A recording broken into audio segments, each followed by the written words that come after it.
It's funny how sometimes the people you love the most can hurt you the deepest. Hi, I'm Audrey, and I'm 30 years old. I've lived through more than my fair share of family drama, but nothing could have prepared me for what happened that day. The words on the screen flash as Audrey's voice shakes, but stays steady. You see, I've always been the black sheep of my family. While my brother Derek could do no wrong, I was the one who never measured up. I didn't have his charm, his perfect career, or his easy smile that made people believe he could do no wrong. And, for years, I tried so hard to prove that I was worthy of their love. I worked so hard for their approval. But they never saw me. Her tone shifts to a quieter, more controlled one, like she's thinking deeply about what's to come next. It wasn't until I saw my brother slap my 6-year-old daughter Lily across the face at a family reunion that I finally understood no amount of effort would ever be enough. Not for them, not for him. The camera zooms in, pulling the viewer closer. And as if that wasn't enough, my father, who's supposed to protect me, actually smirked. He said, "She needed to learn some shame." My own father. And my mother, she laughed, just like it was some sick joke. She pauses, her breath catching in her throat for a moment before continuing. I couldn't breathe. The betrayal stung like 100 bee stings, each one more painful than the last. I thought I'd been abandoned by life. But no, it wasn't just life. It was them. She exhales, gathering her composure. And in that moment, I realized something. I had been their punching bag, their joke, their little project. But not anymore. I was done playing by their rules. She leans forward, her expression hardening. That was the moment I decided to take back control, to take back what was mine. Not just my dignity, but my family, my own blood. Who thought they could walk all over me was about to learn a lesson they'd never forget. She pauses, allowing the tension to rise in the air. Before I tell you how I turned my brother's life into a living hell and how I got back everything I lost, let me know where you're watching this from. Drop a like if you believe that family should never treat you this way. Don't forget to subscribe, because trust me, this story has just begun. You won't want to miss what happens next. The camera fades in from black, the soft hum of background music setting a somber mood. Audrey's voice echoes with quiet determination as she continues her story. I grew up in a family that looked perfect on the outside. Big house in the suburbs, a father with a law degree, a mother who baked cookies and hosted Sunday dinners. But you see, the picture wasn't the reality. The real story was much darker, much colder. Her voice tightens with the weight of old memories. From the outside, we were the Thompsons, the family everyone envied. My father, Howard, was a successful corporate attorney. Mom, Eleanor, ran everything at home with a smile that never seemed to reach her eyes. And then there was Derek, my golden child of a brother always smart, always handsome, always perfect. The camera cuts to a flashback of a younger Audrey, sitting in the corner of a sunlit room. Her father sits at a desk, making phone calls, his voice stern but calm. Derek, the older brother, is across the room, effortlessly charming their mother. Audrey sits alone in the background, looking down at her homework, her shoulders tense. Derek could do no wrong. He was everything my parents wanted. Smart, athletic, popular, while I was just there. I had to work twice as hard just to get noticed. Even then, it wasn't enough. No matter how well I did, it was always Derek who got the praise. She pauses, her eyes growing distant. I remember one night. I was 16. We were all sitting at the dinner table. Derek was telling Mom and Dad about his recent achievements, another trophy from his sports team, another scholarship for college. They were so proud. And there I was, trying to share my success, my own little victory of getting an A in a difficult class. She laughs bitterly, the sound harsh in the quiet room. And what did they say? Good job, Audrey. That was it. No celebration, just a pat on the head. But when Derek spoke, it was like the world stopped. It's funny, really. I was always the overachiever, the one who did everything right. And yet, they always found a way to make me feel small. The camera cuts to her face, hardening with anger and determination. That's when I learned. I would never be enough for them. No matter what I did, no matter how hard I tried, I wasn't the son they wanted. I wasn't the perfect little soldier Derek was.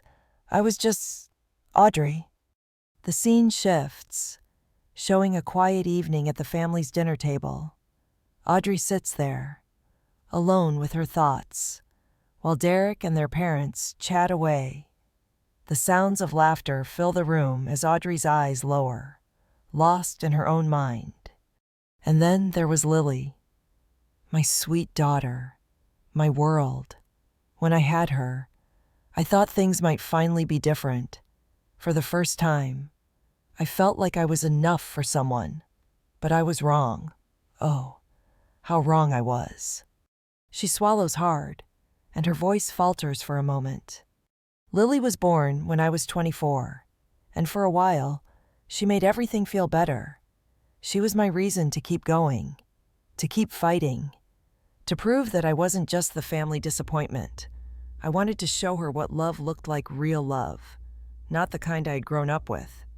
Flashbacks of Lily's first steps, her laughter filling the house, the joy of being a mother. But then, the shift, the subtle changes in Jason, Audrey's ex-husband, the late nights at work, the coldness creeping into their marriage. I thought everything was fine, but then Jason started staying late, always busy with work. And when I found the texts, well, that's when the world started crumbling around me. Her voice drops to a whisper, the pain still raw, years later. I never told my family about his affair. They'd just blame me. It was easier to say we grew apart. But deep down, I knew. I had failed. My marriage was over. And I was left with nothing. Her eyes harden again, the bitterness creeping back into her voice. I knew I couldn't let my daughter grow up in a broken home. So, I fought. I worked harder. I did everything I could. But it still wasn't enough. The money was tight. My job at Madison Marketing barely covered the bills. And my parents, they were no help. Every time I asked for help, they made me feel like a failure. The camera shows Audrey, sitting in a small, dimly lit apartment, looking at her empty fridge, a note from the landlord about overdue rent sitting on the counter. Her eyes are tired, but there's a quiet resolve there. I kept trying to stay strong, for Lily, but then when I went to visit my parents for the holidays, everything changed. The scene cuts to the family reunion at the lake house, the atmosphere tense. Audrey pulls into the driveway, her hands gripping the steering wheel. Derek's sleek BMW is parked next to her parents' Mercedes. Her heart races as she looks at the house she once thought of as a sanctuary, the place that was supposed to feel like home. The camera lingers on Audrey's face as she exhales deeply. Stepping out of the car, she pulls Lily out of the back seat, trying to smile for her daughter. Lily was so excited to see her cousins, to swim in the lake. I thought maybe, just maybe, this time it would be different. But when we walked through that door, I could already feel it. The tension in the air, the coldness. And then, I saw Derek. The camera switches to a wide shot of the family inside, laughing and chatting, while Derek stands by the fireplace, his arm draped around his wife, Natalie. Audrey steps in, and the room falls silent for a moment.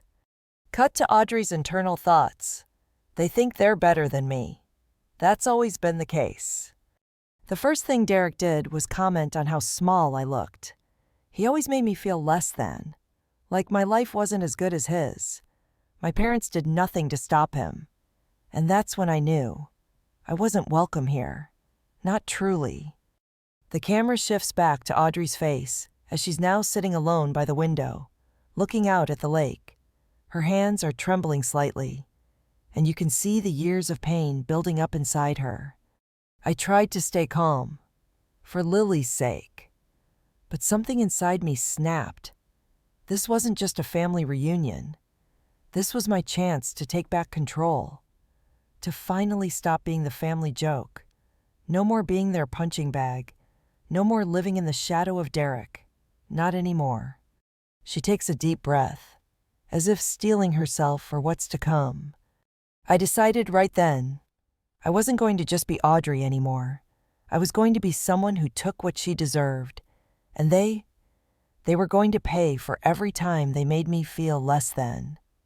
Every time they made me believe I wasn't worthy. The camera zooms in on her face as she stands up, determined. This is where my story changes, and it starts now. The camera begins with Audrey walking down the hallway of her parents' house, her hand brushing the smooth wood of the wall. The soft buzz of conversation fills the background as her eyes, cold and determined, cut through the noise. Every step I took in that house felt like I was walking into enemy territory. The same place I had spent years begging for a little love, a little recognition. It was supposed to be a family gathering, but all I could feel was the weight of betrayal. Derek's smirk, my father's icy silence, and my mother's passive-aggressive comments. They weren't family anymore. They were my oppressors. She stops at the doorway, her back to the camera. The laughter from the living room is muffled now, replaced by the heavy sound of her own thoughts.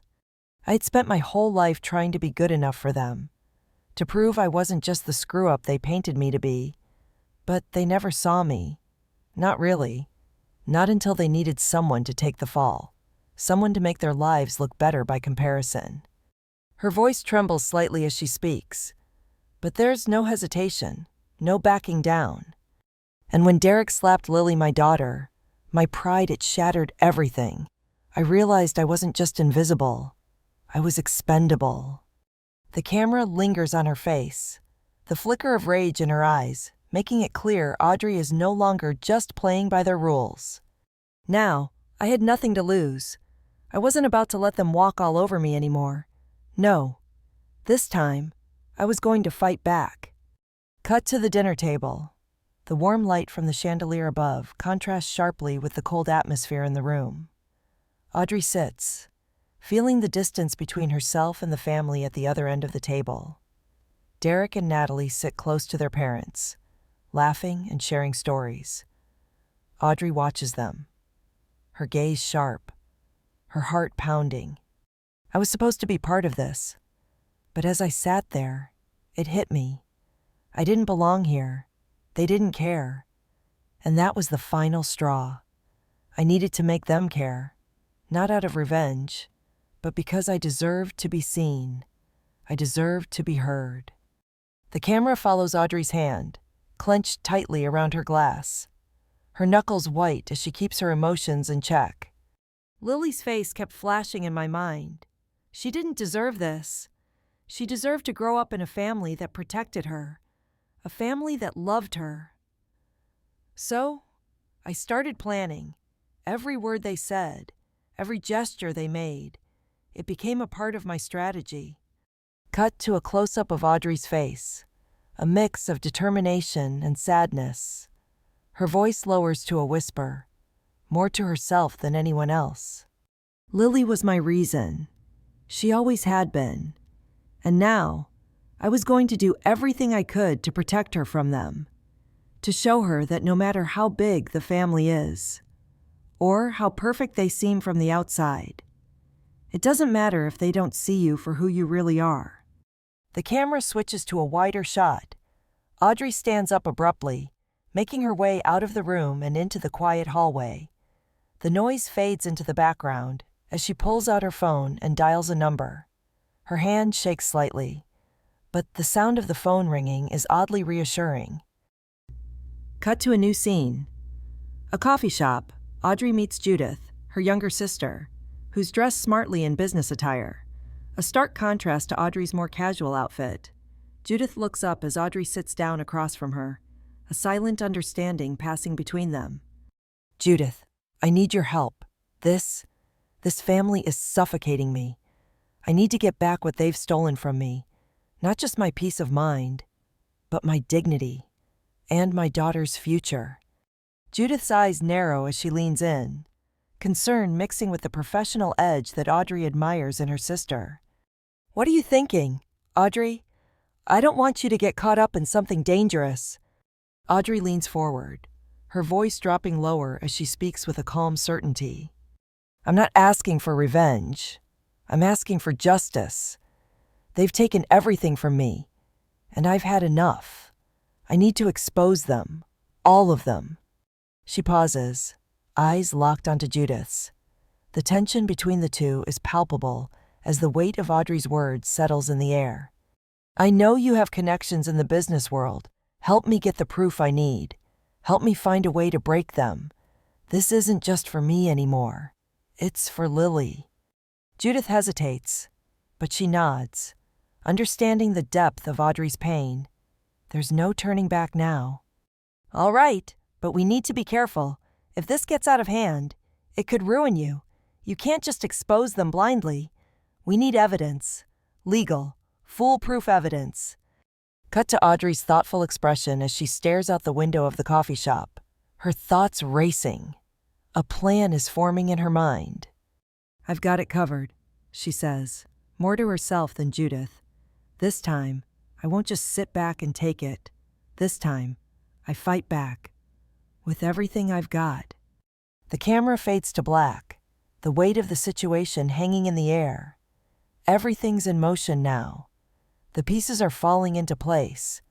But what happens when your family becomes your greatest enemy?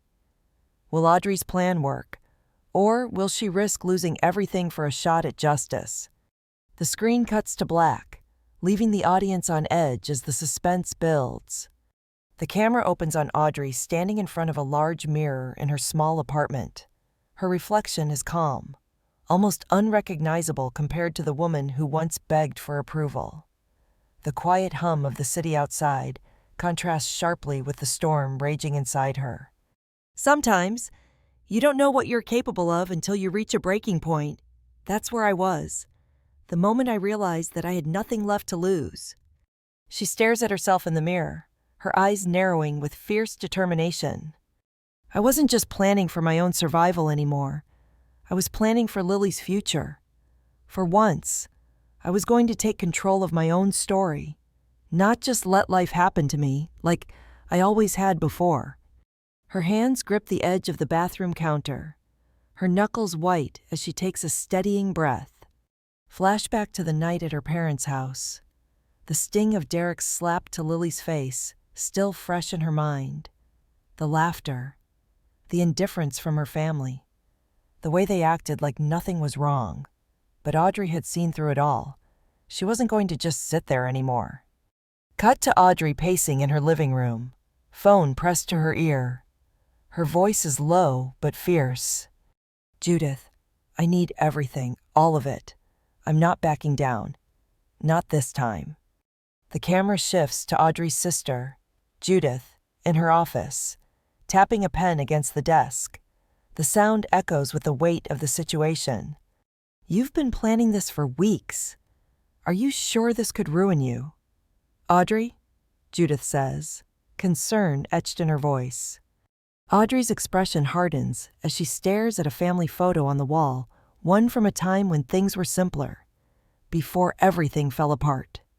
I'm done with pretending. I've tried to please them, tried to fit into their world. It hasn't worked, and it's not going to work for Lily either. I need to show them what I'm really made of. I need to expose them, all of them. Judith pauses, her eyes scanning the room as she processes Audrey's words. After a long silence, she finally speaks. All right, but we need a solid plan. You can't just go in guns blazing. We need to be smart about this. We need evidence that no one can deny. Audrey sits down, pulling out a notebook from her bag. She flips it open, revealing pages of meticulous notes, highlighted texts, and even pictures of documents she'd gathered. "I'm already ahead of you. I've got everything lined up. Emails, phone records. I've been recording their conversations for weeks. I'm going to bring it all to light." The camera lingers on Audrey's face as she draws a deep breath, her eyes filled with a quiet fire. "I've spent my whole life being invisible, being the family outcast. But not anymore. This is my moment. My turn to take back what's mine." Cut to a few days later. Audrey is at a coffee shop, her laptop open in front of her, scanning through documents she'd carefully collected over the past few weeks. Each email, each piece of information, makes her stomach churn with disgust, but it also fuels her resolve. She clicks on a file titled Derek's Secret Email Chain and pauses, her fingers hovering over the keyboard. She opens the file. The camera shows the screen as she scrolls through the series of emails between Derek and a business partner. They discuss shady business deals, and there it is, the smoking gun evidence of fraud. Audrey's heart races as she copies the email chain onto a flash drive. This was the moment she'd been waiting for. Her fingers tremble as she closes her laptop, staring at the flash drive in her hand. This was it. This was the proof she needed to bring down her brother. The scene shifts to a dark, rainy night. Audrey pulls up to her parents' house again. Her heart beats in her chest like a drum as she steps out of the car. The lights are dim in the house, the shadows long and menacing. She knows what she's about to do will change everything. But she's ready. She's done waiting for approval. She walks to the front door, knocking with purpose. It feels like the entire house is holding its breath as she steps inside. Her mother is in the kitchen, talking to Derek, who stands by the fireplace with his usual confident posture. When he sees Audrey, his smile falters just for a second, but then it's back mocking, condescending, like he's in control. "Audrey didn't expect to see you here," Derek says, his voice dripping with false sweetness. Audrey doesn't answer right away. Instead, she walks past him, her gaze locked on her mother. "Mom, I need to talk to you. It's important." Her mother looks up from her coffee, her eyes narrowing slightly. There's a tension in the air that wasn't there before. Audrey can feel it, a shift in the dynamic, a crack in the perfect facade her family has built. "What is it, Audrey? You've been distant lately. Don't tell me you're still upset about that little scene with Lily." Audrey's eyes flicker to Derek. He's still smiling, still acting like he holds all the power. But Audrey knows the truth now. He doesn't. Not anymore. She takes a deep breath, letting the words fall from her lips like they've been building inside her for years. "You think this is a family. You think you can just keep doing whatever you want without consequences. I've had enough. You've all had your chance to destroy me, to push me to the side. But now, I've got something you'll never be able to ignore." The camera zooms in on Audrey's face as she takes out the flash drive from her pocket, holding it up for them to see. The weight of it, the power it holds, makes her voice steady. "This is just the beginning. I've got proof of what you've been doing. Derek, all of it. And I'm going to make sure the world knows what kind of man you really are." Derek's face pales slightly, his confidence cracking for the first time. He stands there, frozen, while their mother stares at Audrey, disbelief clouding her features. But as Audrey turns to leave, a thought flickers in her mind. She doesn't know it yet, but her actions are about to set off a chain of events that will have a ripple effect far beyond anything she imagined. "I thought I was prepared for what was coming, but I wasn't ready for what they'd do next. And I wasn't ready for the truth I would uncover, about them and about myself." The camera lingers on Audrey's face, her expression unreadable, as the screen cuts to black. The camera opens on Audrey standing in the middle of her living room, the weight of her decision bearing down on her. She's alone, Save for the hum of the refrigerator and the low murmur of the city outside her window. Her eyes are steely, determined. The flash drive in her hand feels heavier than ever before. It's one thing to plan for justice. It's another to actually pull the trigger. Her grip tightens around the flash drive, the metallic weight of it a constant reminder of what's at stake. Some people think they can hide behind their money, their status, their perfect little families. But that's not how the world works. Not anymore. Cut to Audrey sitting at her kitchen table, a laptop open in front of her. She clicks through the files, each one adding another layer to the complex web of deceit that her family has built. Emails, phone records, financial documents, she has it all. But she knows she needs more. A confession, a voice, trembling with guilt, admitting the lies.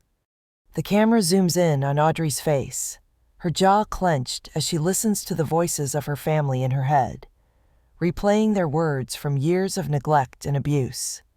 Dad always told me that I'd never amount to anything, that I was just a disappointment, that I was too sensitive, too emotional. Derek. He told me I'd never be good enough. Well, now it's my turn to show him what it really means to be good enough. She closes the laptop with a definitive snap, taking a deep breath. She's done with being the victim. It's time to flip the script. Cut to the evening. Audrey sits outside a swanky restaurant, her phone pressed to her ear. The rain begins to fall softly, the steady rhythm tapping against the car window as she waits for her moment. Judith's voice crackles through the line, sharp with concern. Are you sure about this, Audrey? This isn't just some petty family drama anymore. If you go through with it, it's going to get ugly. Audrey takes a slow breath, her gaze focused on the neon lights in the distance. I'm past the point of caring. Judith, this isn't just for me anymore. It's for Lily.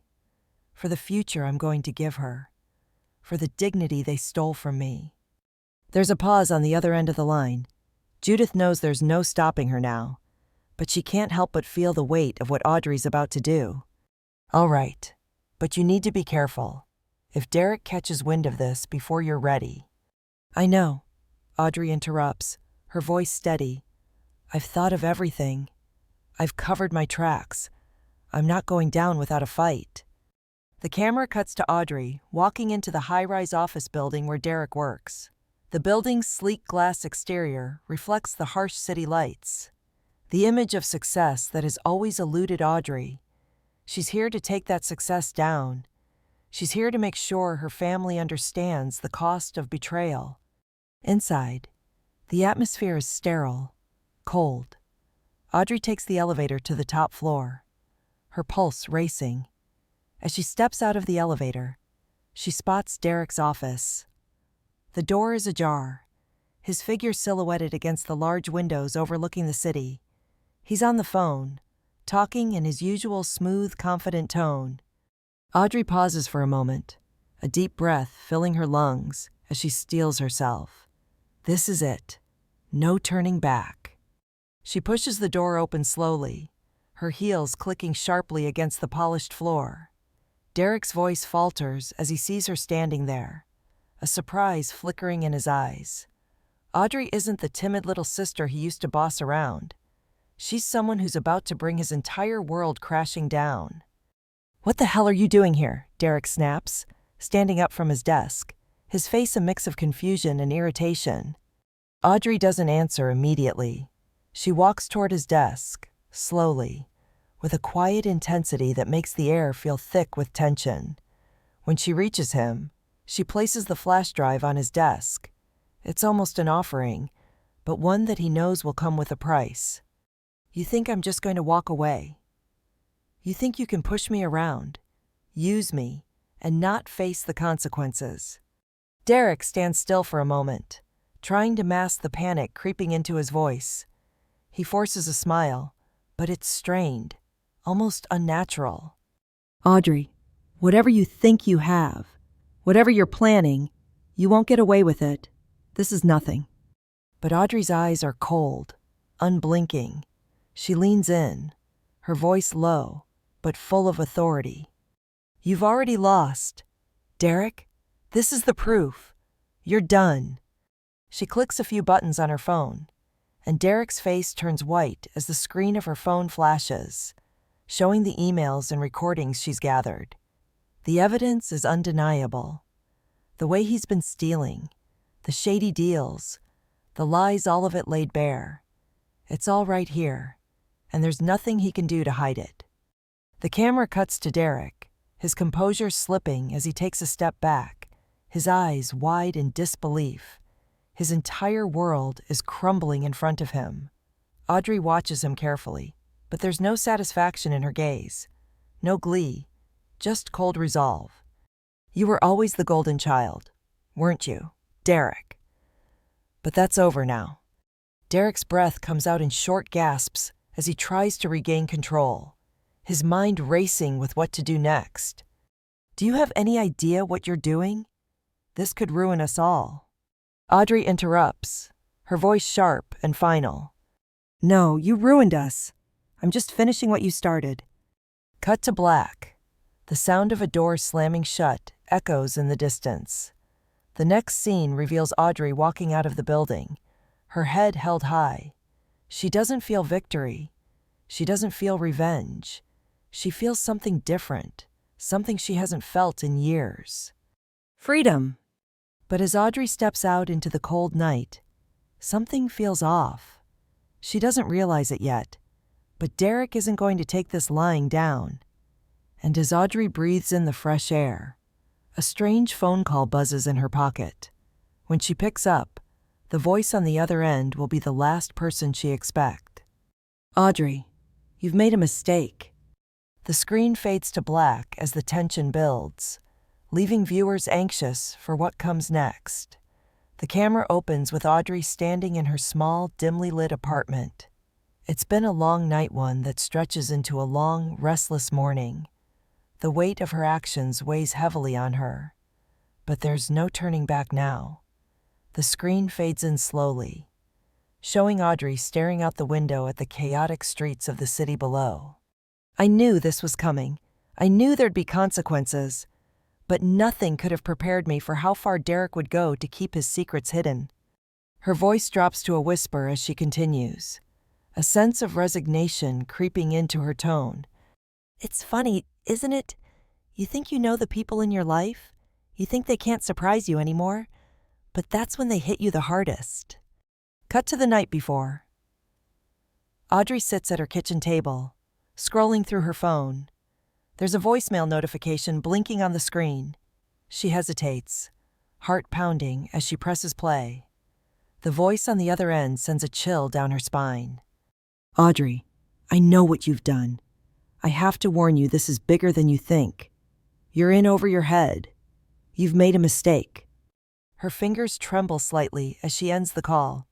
Derek, he's not going to go down quietly, and neither will the rest of the family. Cut to Audrey walking into her office the next day. Her normally bright, open demeanor has shifted to a quiet, calculating focus. Her mind is still racing over the consequences of the previous night's confrontation with Derek. The plan she'd meticulously laid out is in motion, but at what cost? The elevator doors open, and Audrey steps out, scanning the office floor. Her coworkers greet her casually, unaware of the storm brewing in her personal life. But today, Audrey can't shake the feeling that something is wrong. As she walks to her desk, her phone buzzes again. Another voicemail. "Audrey, it's me again. You're not safe. You're playing with fire. Trust me, you don't want to know what's coming next." She listens to the message twice. Something about the tone of the voice unnerves her. The warning seems personal, too personal. And then the truth hits her. Judith, her sister. Why hadn't she heard from her this morning? Cut to Judith's apartment. Audrey arrives unannounced, knocking at the door with a sense of urgency. When there's no answer, she lets herself in. Judith's apartment is dark, eerily quiet. She calls out for her, her voice growing louder, more anxious with each passing second. Judith, are you here? The camera follows Audrey as she moves through the apartment, her breath quickening. Something isn't right. The usual tidiness of the place is gone. Drawers are left open. Papers scattered around the living room floor. Then, Audrey freezes. There, on the kitchen counter, is a message scrawled hastily on a napkin. I know what you've done. Don't trust anyone. Her heart races as she scans the room, her mind spinning. Judith's phone is lying on the table, untouched. But where is she? Her phone buzzes again. This time, it's a text from an unknown number. If you want to see your sister again, stop the game. You've crossed a line. Audrey's eyes widen in horror as she realizes what she's up against. This is no longer just about Derek. This is bigger, and there's more at play than she ever imagined. Cut to Audrey standing in the middle of the street, her phone in hand, a mix of fear and anger churning in her gut. She knows this is the point of no return. The family she's fought for, the life she's tried to rebuild, it's all teetering on the edge now. Her phone rings, interrupting the storm of thoughts in her head. It's Judith. Audrey answers quickly, voice shaking. Judith, where are you? What's going on? Judith's voice cuts through the line, strained and breathless. Get out of the city, Audrey. It's too late. They're on to us. I don't know how long I can... The call cuts off abruptly. Audrey stands frozen, the weight of Judith's last words echoing in her mind. There's no time to waste. The game has changed. Cut to Audrey sitting at her desk that afternoon, a plan beginning to form in her mind. She stares at the documents spread out before her, Derek's emails, financial records, phone logs. She has everything she needs to expose him, to finally hold him accountable for his betrayal. But now, the stakes are higher than she ever expected. She knows what she has to do. She needs to act fast. But as she glances over the papers, her eyes fall on something unexpected. Another email. One she didn't see before. It's from a name she doesn't recognize. A company that Derek has been funneling money through. Audrey's pulse quickens as she reads the message. You're getting too close. Derek, stop her before it's too late. Her breath catches in her throat. There's someone else involved. Someone powerful enough to pull the strings behind the scenes. Cut to a meeting room in a dimly lit office building. Audrey sits across from an older man in a suit. His name is Sam, a former business partner of her father's who's been helping her gather information. The tension in the room is palpable as Sam slides a file across the table. This is the last piece you need, Sam says, his voice low, almost apologetic. But be careful, Audrey.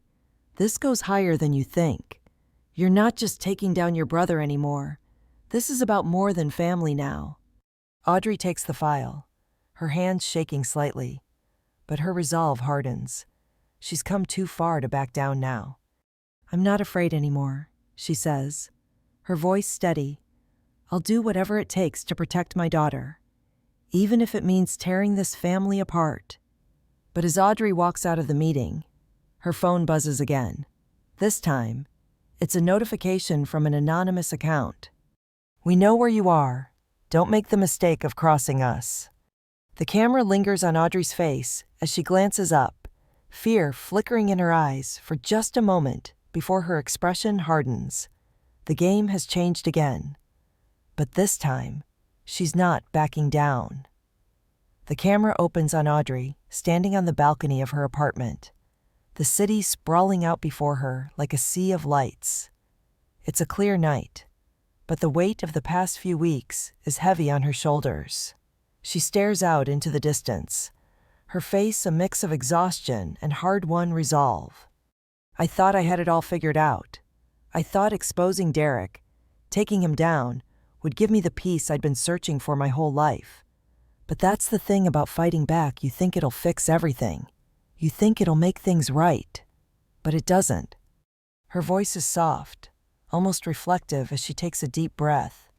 You see, I learned that sometimes. The hardest part isn't the fight. It's what comes after. The fallout.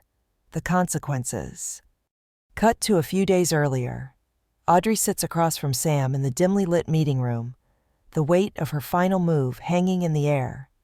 Sam's voice is low as he slides a new file across the table. I've got the final piece. The documents. The recordings. Everything you need to bring this to light. But Audrey... He pauses, his gaze steady on hers. There's no going back from here. Audrey picks up the file, feeling the heaviness of the decision settle in her chest. She had already made up her mind, but hearing it out loud, from someone else, made it feel real irreversible. I'm not afraid anymore. I can't be, she says, her voice calm but firm. I've come too far, and they need to be held accountable, not just Derek, but all of them. Sam's face hardens. He knows what's coming, and he knows that Audrey's prepared to go all in. I hope you're ready for what comes next. This will bring everything crashing down. And once it starts, there's no stopping it. Cut to the following week. Audrey walks into her parents' house for what feels like the final showdown. The house looks the same as it always has, pristine, immaculate, a symbol of the perfect family. But today, it feels like a stage, with Audrey as the protagonist, and her family the audience. Derek is standing by the fireplace again, just like the last time she saw him here. His smug smile is there, but something in his eyes betrays the fear he's trying to hide. Audrey takes a deep breath before walking toward him. Derek, we need to talk, she says, her voice calm but deadly serious. He freezes, looking at her with a mix of confusion and annoyance. But when Audrey pulls the flash drive from her pocket and places it on the coffee table, his expression shifts. Fear flickers in his eyes. You thought you could control everything, Audrey continues, her voice unwavering. But you can't. Not anymore. I've got everything proof of everything you've been hiding. And it's all coming out. Derek opens his mouth to speak, but the words die in his throat. His facade of confidence is crumbling as he realizes that the game is over. You don't have the power anymore, Audrey says quietly, her words slicing through the tension in the room. I'm done being invisible, done being the family scapegoat. It's my turn now. For a moment, the room is silent, the weight of Audrey's words hanging heavily in the air. Derek's smile falters completely as the truth sinks in. He knows there's no getting out of this now. Cut to a flashback of Audrey sitting in a quiet corner of the coffee shop weeks ago, her heart racing as she listened to the voicemail that changed everything. Judith's voice had been strained, full of worry, almost frantic. Audrey, you've made a mistake. You've pushed too far. Audrey's stomach had dropped in that moment, but she had already committed. There was no turning back. And now, as she watches Derek crumble before her, she realizes something. She didn't just want revenge. She wanted justice. For herself. For Lily. For the woman she had to become to survive this twisted family dynamic. Cut to a montage of scenes, Audrey walking out of the family house. The look of defeat in Derek's eyes as she leaves him to deal with the consequences. The papers are signed. The documents are filed. The world knows what kind of man Derek really is now. And with it, the family she had spent so long trying to please has fallen apart. Audrey stands on the balcony, watching the chaos unfold below. The city is alive with movement, yet she feels a strange stillness inside herself. She wasn't angry anymore. She wasn't bitter. She had fought for what was hers. But now, the world felt different, more open, more honest. The facade of her family had been shattered, and now she had the chance to rebuild. I have learned that fighting for yourself doesn't make you selfish, Audrey says, her voice quieter now, almost contemplative. It makes you strong. It makes you free. She looks down at the city, the lights twinkling like stars beneath her. There's a sense of freedom in the air, a weight lifted off her chest. The fight is over, but a new battle has begun, the battle to rebuild her life, to reclaim the pieces of herself she thought she'd lost forever.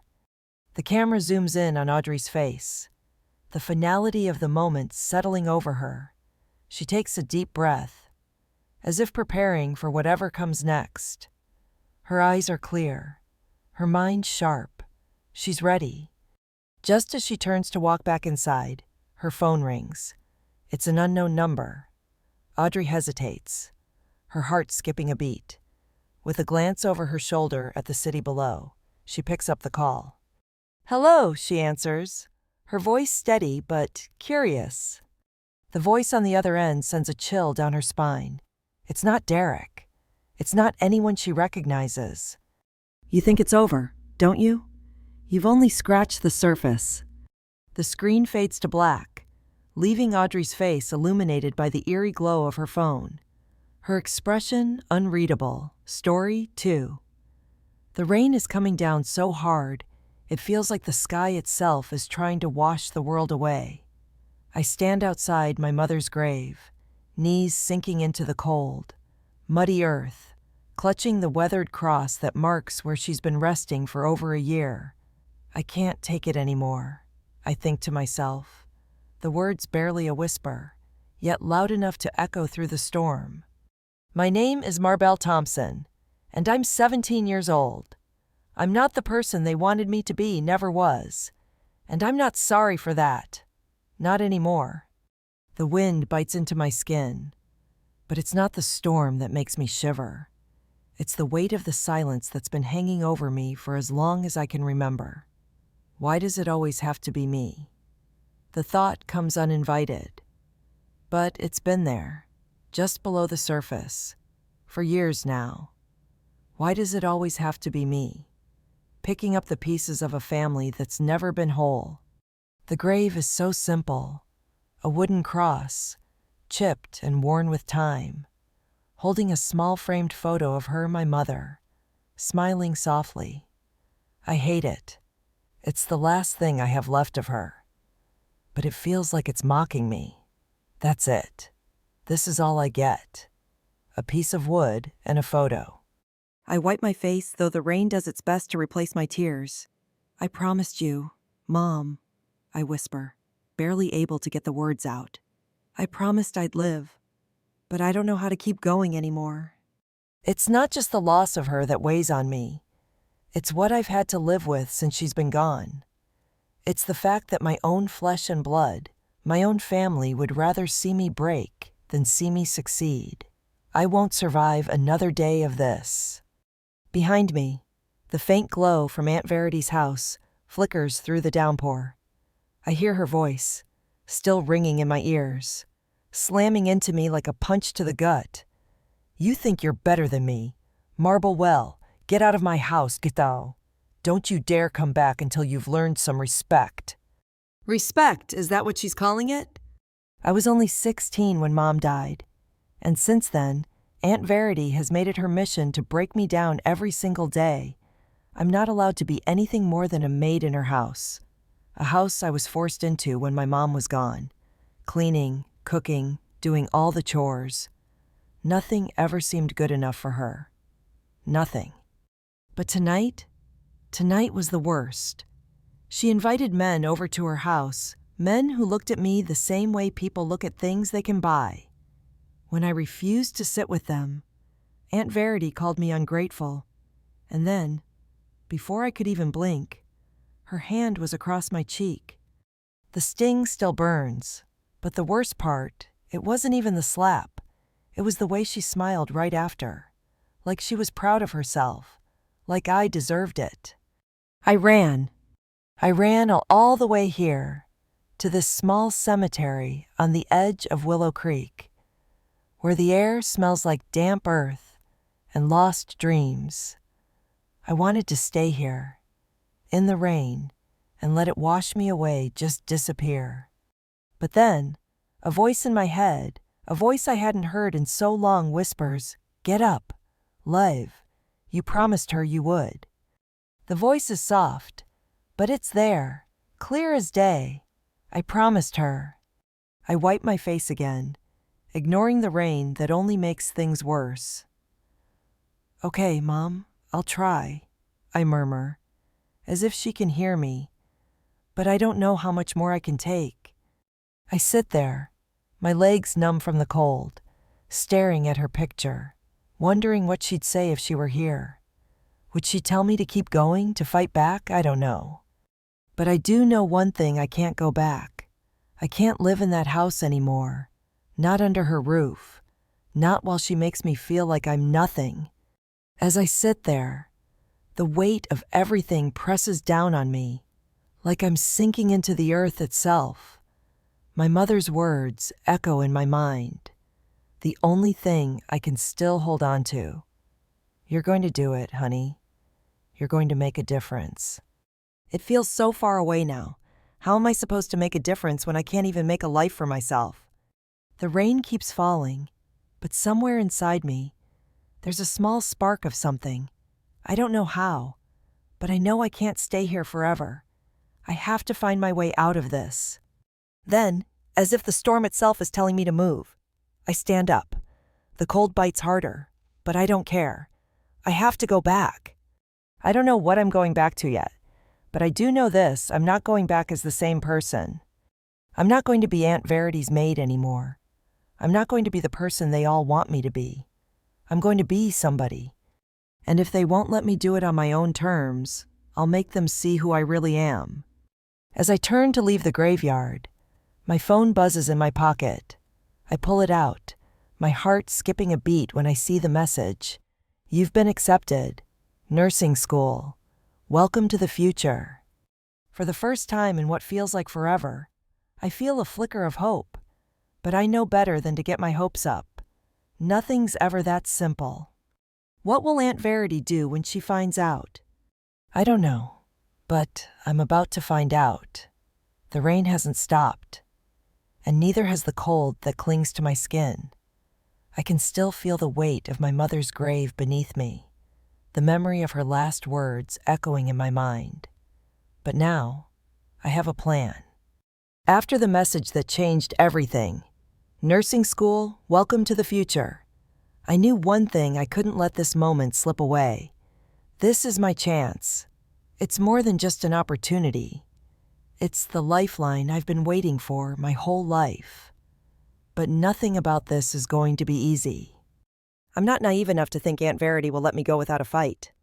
Hell, I'm not even sure if I'll make it out of her house alive. But that's a risk I'll take. I'm done playing by her rules. The first step is simple: getting out of here. I stand up, wipe the mud from my knees, and take a deep breath. The weight of everything doesn't lift, but I can feel something else bubbling underneath: determination. And with that feeling, I turn and start walking away. The next morning, I wake up in a cold, lonely room. The house smells like mildew and stale coffee, a stark contrast to the crisp morning air outside. I stare at the cracked ceiling, counting the days since I last felt truly at home. 5 months, if I'm being honest. Ever since Mom passed away, the house has been nothing but a prison. Aunt Verity is already up, her slippers slapping the floor as she moves around in the kitchen. I can hear her loud, clipped voice through the walls as she talks to the men who show up to visit. I want to roll over and pretend none of this is happening, but I can't. The clock is ticking, and I'm already running out of time. I pull myself out of bed, my legs weak from yesterday's emotional crash. But my resolve has never been stronger. I'm not going to let her break me anymore. I walk into the kitchen, and there she is, perched on her usual spot at the table, flipping through some old magazine. She doesn't even look up as I enter. The kitchen smells like burnt toast and cheap coffee. I hate it. "Morning, Marbelle," she says without a hint of warmth in her voice. "You're still here, huh?" I nod, not trusting myself to say anything.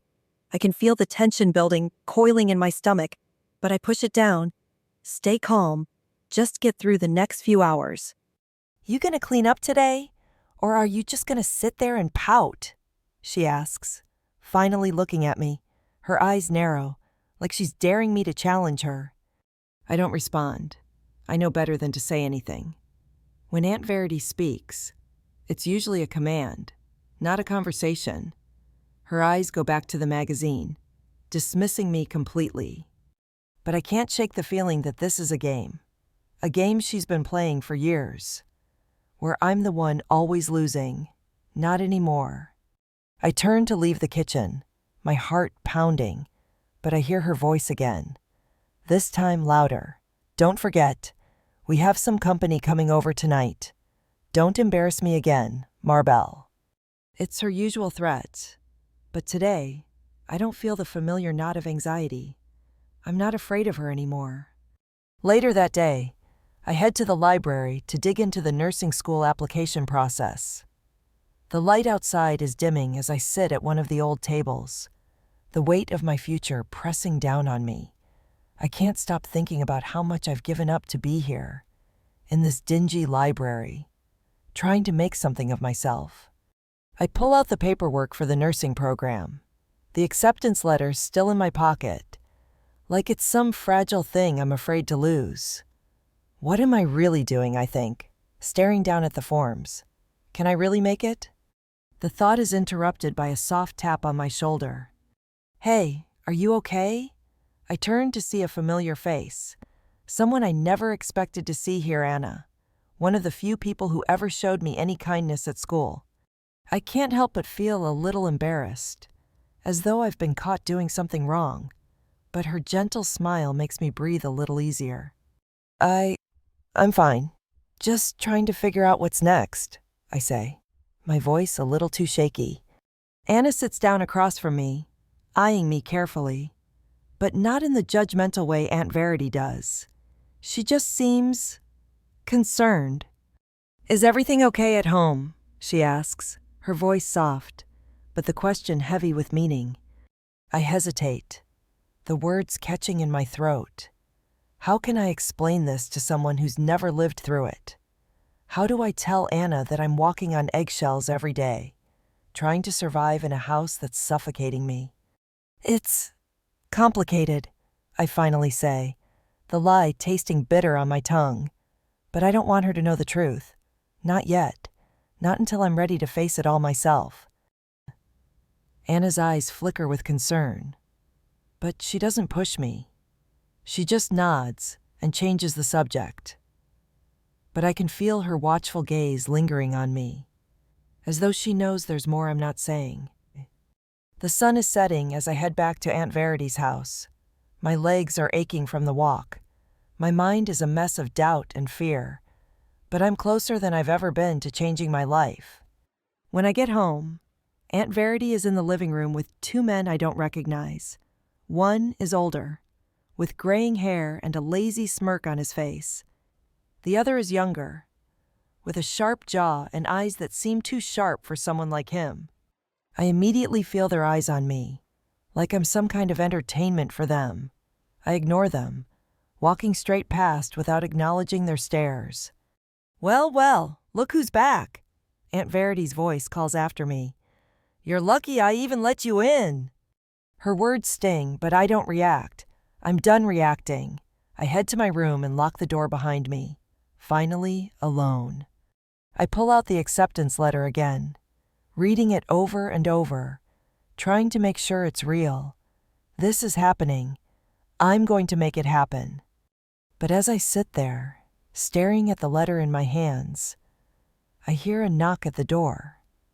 My heart skips a beat. Who could it be? I hesitate before opening it, but when I do, I'm not prepared for what comes next. Standing there is Aunt Verity, and she's holding something that stops my heart cold. A contract. For me? Sign this, she says, her voice cold and firm. It's time you learned some respect around here. My hands tremble as I stare at the contract in front of me. What is this? Why does she want me to sign it? And more importantly, what happens if I refuse? I feel the walls closing in. What's Aunt Verity really planning? The contract sits on my desk, staring at me like an accusation. The words on the paper blur as I blink, my heart racing. I've never been good with paperwork, anything that feels like it locks me into something. But this is different. This is Aunt Verity's control in ink. Her demand for my submission. Her way of holding me captive to her twisted version of reality. "Sign it, Marble," she says again, her voice flat, unfeeling. "It's time you took responsibility for your actions around here." My hands tremble as I hover over the pen. What's really in this contract? The question pulses in my mind like a hammer striking metal, but I can't seem to focus. The fear in my chest grows heavier, thicker, and I feel my chest tighten. "Don't make this harder than it needs to be," Aunt Verity adds, her gaze unwavering. She's standing in the doorway of my room, blocking the only escape route. Her eyes are cold, empty, the same way they've been ever since Mom passed away. She's not offering me a choice. It's a demand. I want to scream at her. I want to tell her how much I hate her, how she's destroyed my life piece by piece. But all I can do is clutch the pen in my hand and swallow the lump in my throat.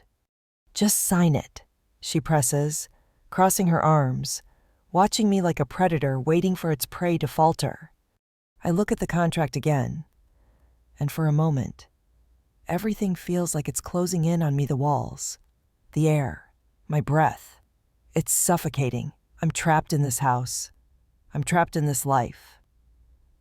What's the alternative? Refuse, have her throw me out? No, she wouldn't let me go. Not with my dreams of nursing school hanging by a thread. I squeeze my eyes shut, trying to push away the wave of panic, but it's no use. I know what happens if I give in. If I sign, I'm giving her the power. If I don't know what she'll do. But I already know it won't be pretty. The room feels too small now. I need air. But instead, I force myself to sit still, to think clearly. What can I do? I take a deep breath, slowly exhaling through my nose. I force myself to focus on the words. Nursing school. My future. It's more than just a dream. It's the one thing keeping me going. I can't lose this. The pen shakes in my hand, but I feel something snap inside me, a quiet determination. As if a switch has been flipped. No more playing by her rules. I don't know if I'm making a mistake, but for the first time in years, I make a decision for myself. I push the pen down on the paper. The sound of the pen against the paper is so loud, it almost drowns out the sound of my heartbeat. I lift it up, staring at the contract I just signed, not sure what I've just done. Aunt Verity doesn't move, but she doesn't need to. She's already won. At least for now. She doesn't even seem to care that she's destroyed my spirit piece by piece. She just wants control. "You're making the right choice," she says, her voice flat. But there's something almost smug about the way she says it. She's pleased, but not in the way you'd expect a guardian to be pleased. She's enjoying this. I want to say something, anything to take the sting away, to let her know she's wrong about me. But I can't.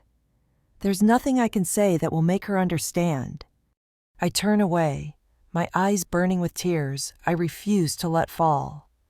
"I need to study," I mutter, barely above a whisper. Without another word, I leave the room, the contract still on my desk, as if it's a chain that binds me to this house forever. Hours pass in silence, but I can't focus. I'm trying to look over the nursing school materials, but all I can see are those words on the contract. You agree to follow the household rules as laid out by Aunt Verity. Household rules. What does that even mean? The more I think about it, the angrier I get. The night drags on, the clock ticking relentlessly. I finally give up, tossing the materials aside, knowing full well that nothing will be the same now. I've signed away my independence, my freedom, just to keep a roof over my head. But even as I sit there, angry and frustrated. A thought gnaws at the back of my mind. She thinks she has control over me, but she's wrong. The following day, Aunt Verity is back to her usual routine, pretending that everything is normal. She doesn't mention the contract again, doesn't acknowledge the fact that she's just reduced me to something less than human. It's like she doesn't care about what I've lost, about what's at stake. She just wants power. And it's not just about the house or the money, it's about keeping me under her thumb. But something inside me is changing. I'm not going to let her win. The thought is barely a whisper at first, but it grows louder, filling the empty spaces of my mind. This isn't over. I know what I have to do. I have to fight back. That afternoon, I'm walking through the park near Aunt Verity's house when I spot someone across the path, a man with a familiar face. It's Jason, my ex-husband. He's standing there, looking out over the water, and for a moment, I hesitate. I should keep walking, pretend I didn't see him. But instead, I find myself walking toward him. When he turns and sees me, his face drops in surprise, and he opens his mouth as if to say something, but no words come out. I didn't expect to see you here, I say, trying to keep my voice steady, but it shakes, just a little. I didn't expect to see you either, he responds, a mixture of awkwardness and something else in his eyes. Guilt, regret. I almost laugh at the absurdity of it all. Jason, the man who left me because he couldn't handle his own mistakes. What do you want, Jason, I ask, the words out of my mouth before I can stop them. I've been thinking about you, about us, he says, eyes avoiding mine. I'm sorry for how things ended, but I've been going through a lot. I thought maybe we could... Stop! I interrupt, my voice firm. Don't come back into my life just because things aren't going your way. You can't just show up and expect me to forget everything. Jason takes a step back, his face turning pale. I can see the shame in his eyes, but it doesn't make a difference. I've moved on. But as I walk away, a part of me knows this encounter isn't just a coincidence. Something's changing, and I have no idea how it's going to affect everything. Jason might not be the only one who's going to regret this. As I walk away, I hear Jason's voice behind me, calling my name. But it's not what he says that makes me stop in my tracks. It's what he holds in his hand, the same thing I thought I'd never see again. The key to the house.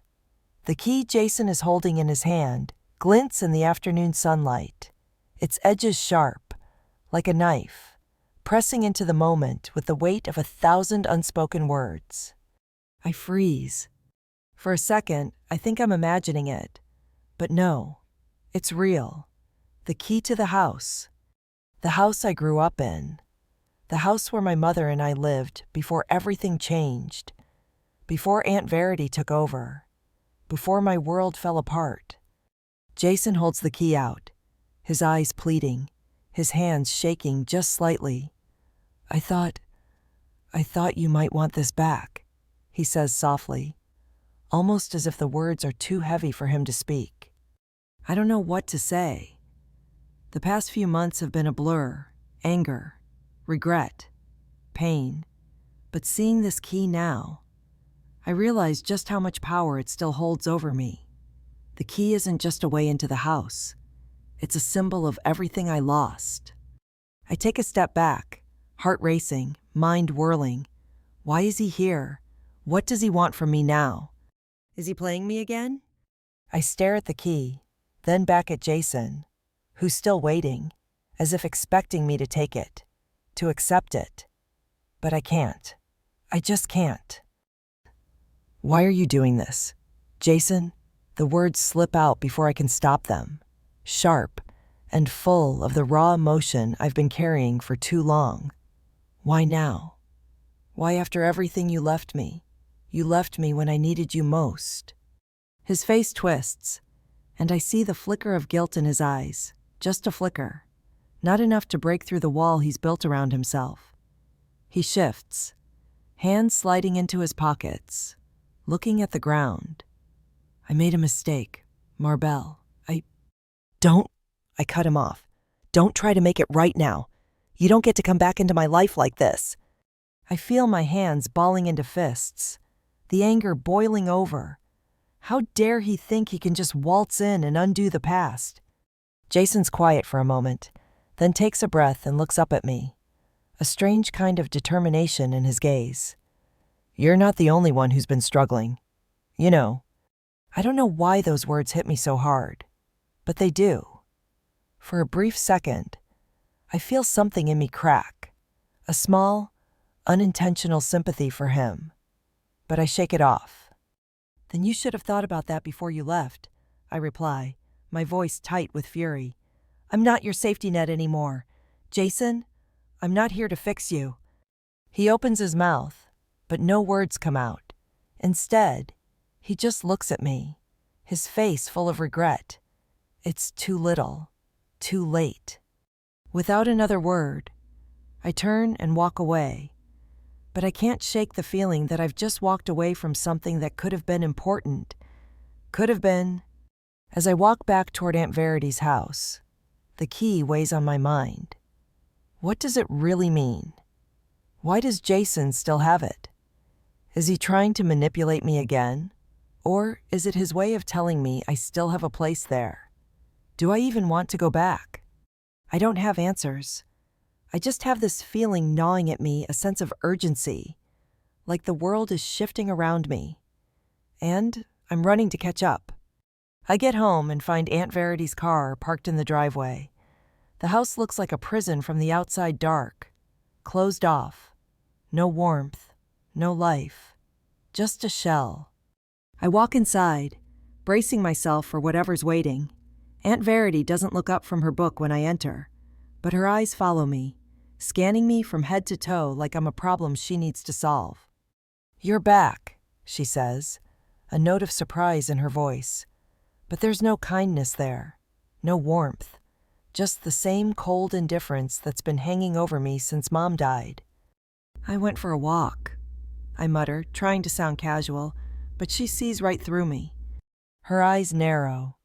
You're thinking about running off, aren't you? I freeze.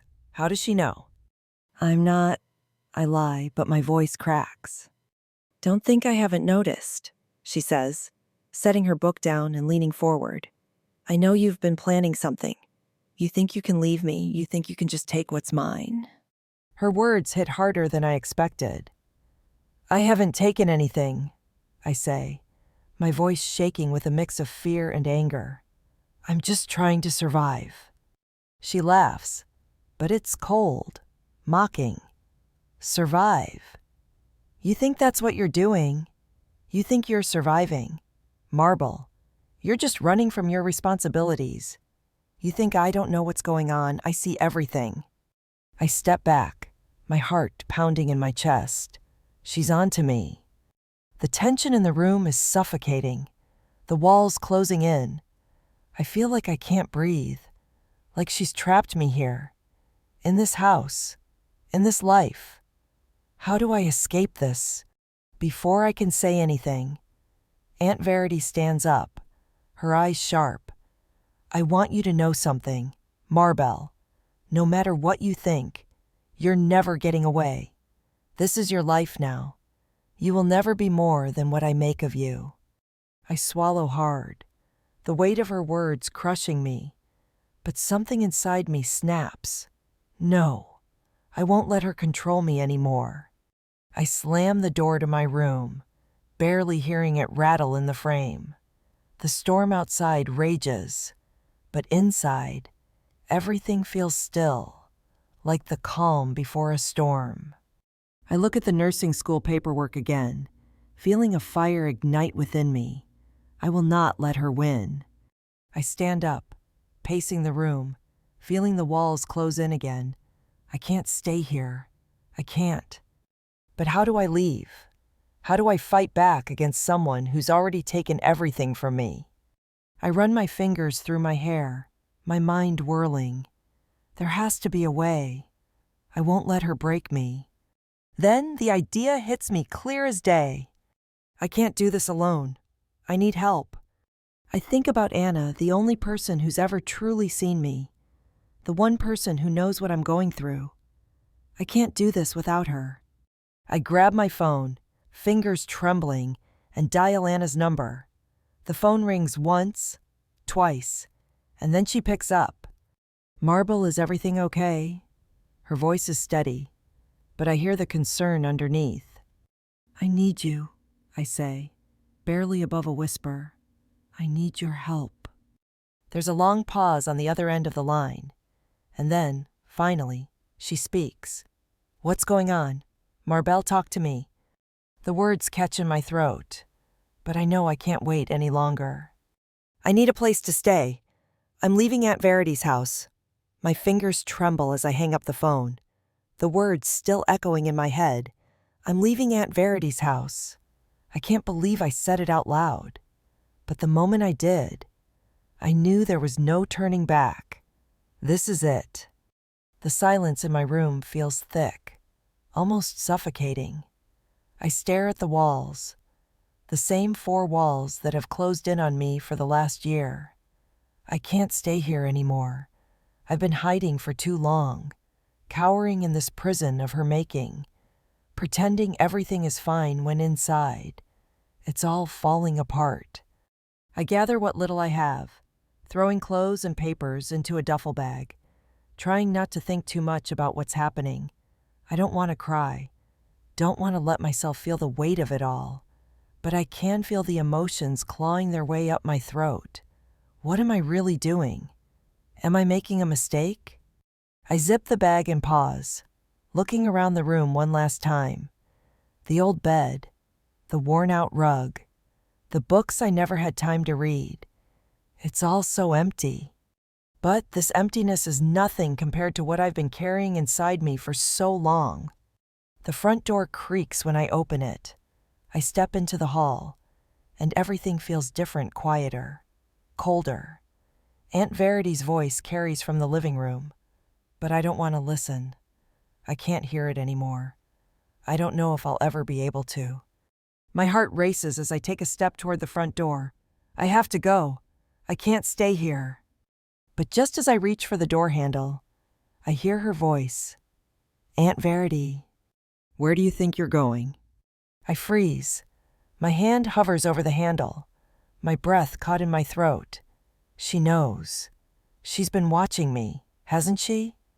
I turn slowly, facing her standing in the doorway to the living room, her arms crossed over her chest.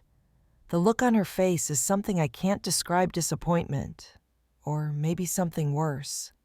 "You're not going anywhere," she says, her voice cold but with an edge to it. "You're mine, Marbell. You think you can leave me. You think you can just run away from your responsibilities." I feel the walls close in again, the suffocation returning. I'm trapped. "Please, just let me go," I say, my voice barely above a whisper. I've been trying to survive here. I can't do it anymore. She shakes her head, a small, mocking smile on her lips. "You think it's that easy? You think you can just walk away, like you're some kind of independent woman? You're nothing, Marbell. Nothing without me." The words hit me like a slap across the face. She's right in one way. I've been nothing without her. I've been nothing more than a shadow of what I could have been. Hiding in this house, doing what she wanted, living by her rules. But not anymore. The anger rises in my chest, burning hotter than it ever has before. I push it down, focusing on the words I need to say. "I'm not your puppet anymore," I say, my voice gaining strength. "I'm not going to live under your thumb forever." Her eyes flash with anger, and I see her step forward, a dangerous glint in her eye. "You think you can survive out there? You'll never be more than what I made you. If you leave, you're nothing. You'll see how the world really works, and you'll come crawling back to me." I stand tall, lifting my chin. "I'm not going back. I'm not coming back. Not this time." She takes another step closer, her voice dropping to a low, venomous tone. "You can't escape me, Marbell. You'll regret this. I'll make sure of it." I feel the heat of her words, but it's not enough to make me falter. I've already made my decision. I don't wait for her to say anything more. I yank open the door and step out into the world. For the first time in so long, the air feels different. It's cooler, fresher, and as I walk away from the house, I feel a weight lifting off my shoulders. I'm doing this. I'm finally free. The streets are quiet as I walk, the sun beginning to dip low on the horizon. I can feel the uncertainty gnawing at me, the fear of the unknown. But there's something else to hope. I'm not sure where I'm going, but it doesn't matter. I know the first stop is Anna's place. She's the only person who's ever seen me for who I am. The only person who's ever given me a chance. I need her. I pull out my phone and text her I'm on my way. Please be ready. As I walk, I let myself imagine what life could be like once I'm out of Aunt Verity's grip. What if I really can make something of myself? What if I can prove to everyone who's ever doubted me that I'm not just the girl they pushed aside, that I'm not just a shadow of someone else's life? I'm lost in these thoughts when my phone rings. The name on the screen makes my heart stop Jason. I swipe to answer, unsure of what to expect. Marbell. His voice is low, hesitant. "I need to talk to you. It's important." I stop walking, my heart pounding. What does he want now? "What is it, Jason?" I ask, trying to keep my voice steady. But I can hear the frustration leaking through. I think I've made a mistake. And it's not just about us. It's about something bigger. Something you need to know. Please, can we meet? My mind races. What could he want to talk about? What's he done now? I glance back at the house I just left behind.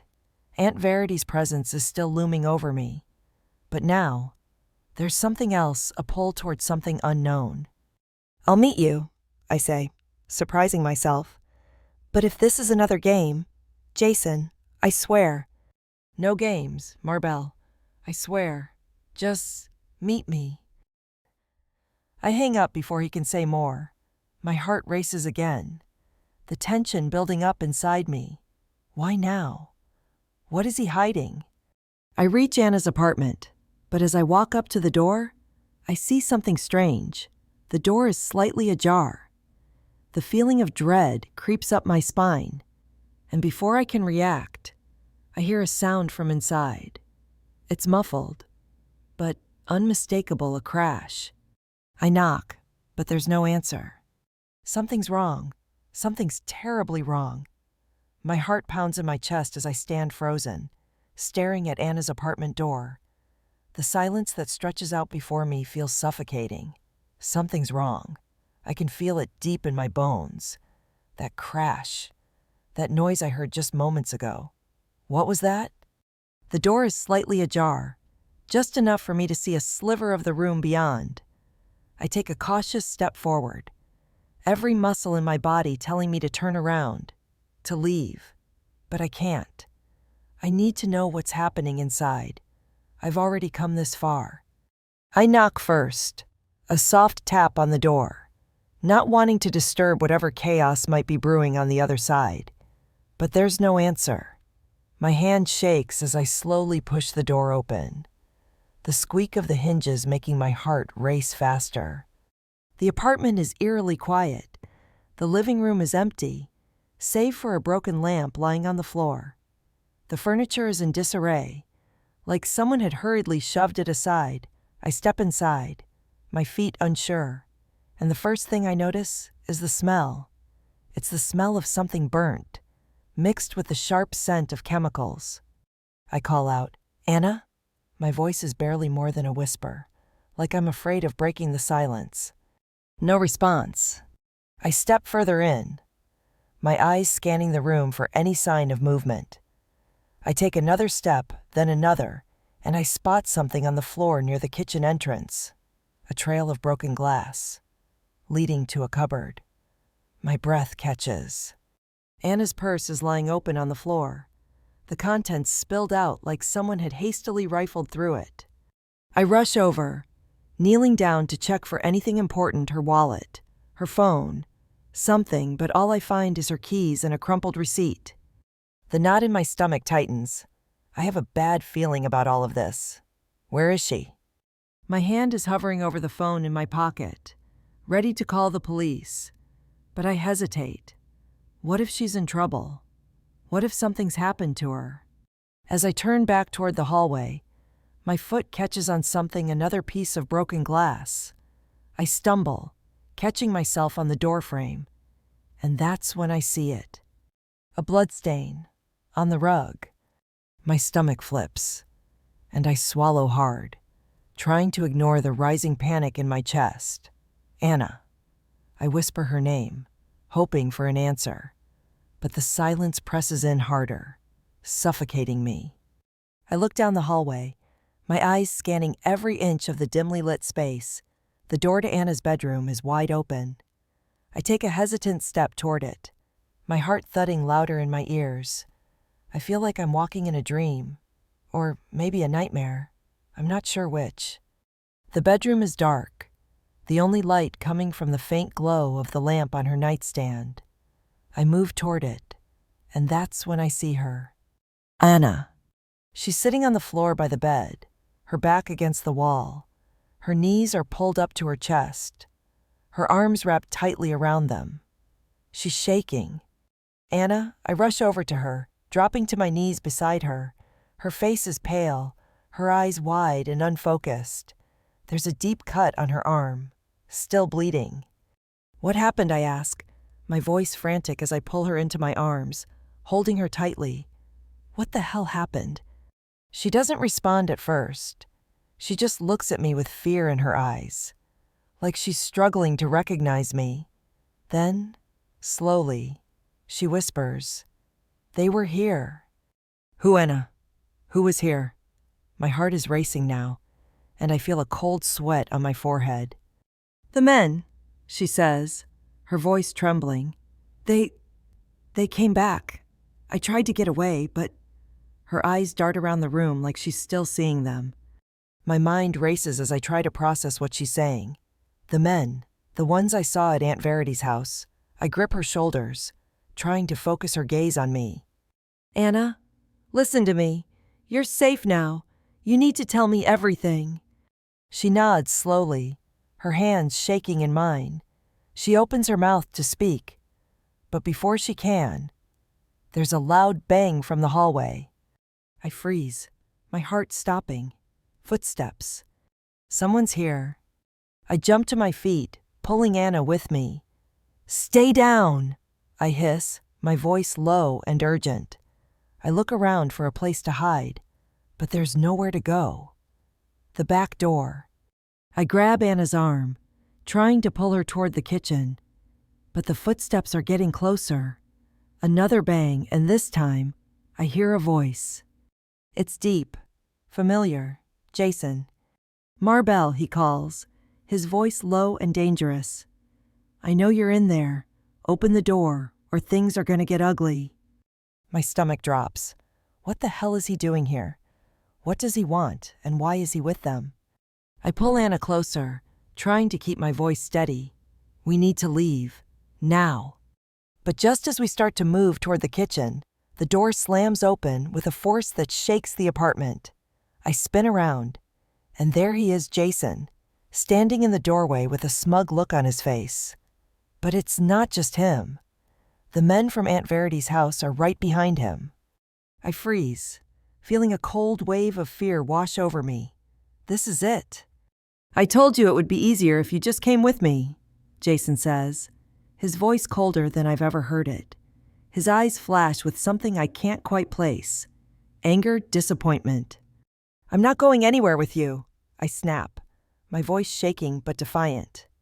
Anna's grip on my arm tightens, and I can feel her fear radiating through her. But I don't have time to comfort her. We need a way out. I take a step forward, trying to be calm, but my mind is racing. I can't let them take us. I can't let Aunt Verity control me anymore. I won't. Jason smirks, like he's already won. You think you have a choice in this, Marbell. Think again. Then, without warning, one of the men steps forward, pulling something from his jacket. A gun. My heart skips a beat. Back off, Marble, the man says, his voice as cold as ice. I step back, my breath quickening. This is it. They've got us cornered. There's nowhere left to run. And just as I'm about to speak, the power goes out. The room is plunged into darkness, and all I can hear is the sound of heavy breathing and the pounding of my own heart. The lights flicker once, twice, before the entire room is consumed by darkness. My breath is shallow, panic bubbling up my throat. What just happened? Everything feels like it's slowing down, the air thick with uncertainty. My heart hammers in my chest, a deafening rhythm that drowns out everything else. I hear footsteps heavy, calculated echoing around the apartment. What now? The only light comes from the dim glow of the streetlights outside, casting long shadows through the windows. I squint into the blackness, trying to make out the silhouettes of the men in front of me, but they're just shapes, figures closing in. I can feel Anna beside me, her body tense, her breath sharp and quick. She's clinging to me, and I hold on to her just as tightly. She's scared. We're both scared. You think this is the end? Jason's voice cuts through the dark. His tone is cold, calculating something I've never heard before. You think you're going to just walk away from this? From me? I swallow hard, trying to steady my nerves. But the weight of his words presses down on me, and I feel the walls of the room closing in. The man with the gun is still in front of us, his shadow looming, the cold barrel of the weapon gleaming in the dim light. I don't know how, but I can feel it pointing straight at me. I can't let them win. Jason, I say, my voice trembling but louder than I thought it would be. I force my words to be steady, to be firm. You can't do this. This is not who you are. There's a brief silence. I can almost hear him sneer, even in the dark. You don't know me, Marbell, Jason says, the coldness dripping from his words. You never did. You think I'm here to help you. Think again. The gun shifts slightly. The weight of it still heavy, still threatening. Every instinct in my body screams at me to run, to hide, to get away from him, away from all of this. But then something shifts in the air. Something changes. A faint sound, the tiniest click, reaches my ears. A door opening somewhere in the apartment. And then, out of nowhere, I hear Anna's voice, faint, fragile, but steady. You've made your choice, Jason. Now it's time to live with it. Her words stop me cold. My head snaps toward her, the tension in my chest cracking open. What is she saying?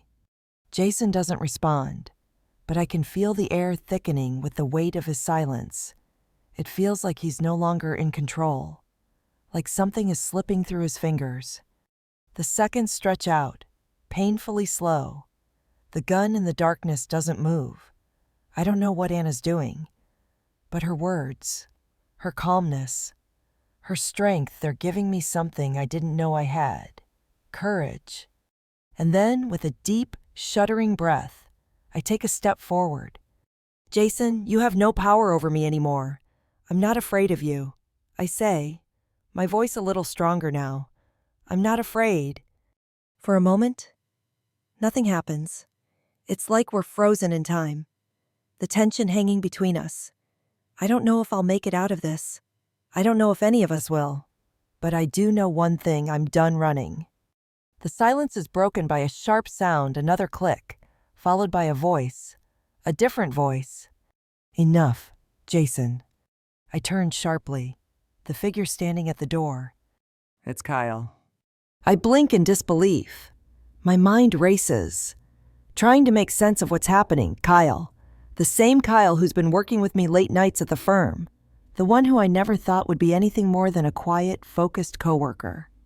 But here he is, standing in the doorway, his body blocking the men. He's holding something in his hand, a gun, the barrel steady in his grip.